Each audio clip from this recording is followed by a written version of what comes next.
how do you determine which principles are valid? How do we know which ones are true?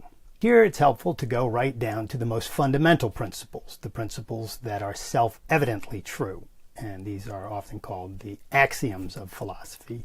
And the ones I will be talking about today are the laws of identity and causality. The law of identity is the general truth that everything that exists is something specific. Everything has a nature. Everything has an identity. A thing is what it is. As it's frequently put, A is A. Things are what they are. And the law of causality is the law of identity applied to action. A thing can act only in accordance with its nature, with its identity. Theocracy can destroy human life. It cannot advance human life. A constitutional republic or a rights-respecting republic can protect human life and make the advancement of life possible. It can also go out of existence if we do not do due diligence, if we are not eternally vigilant. So everything that exists has a nature, and it can only act in accordance with its nature.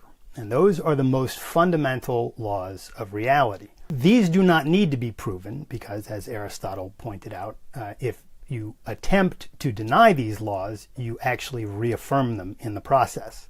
So if you try to say things aren't what they are, or that things don't act in accordance with their identities, or that they can act in contradiction to their identities or whatever, you run into the problem that you have to be who you are and act in accordance with your nature and point to things that are what they are and that act in accordance with their nature in any attempt to even talk about this or anything else.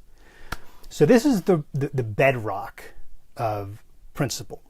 And this is the way that principles work. There are basic fundamental principles that are bedrock, and then there are other principles that we need in various spheres and areas of life that either are connected to that bedrock or they're not.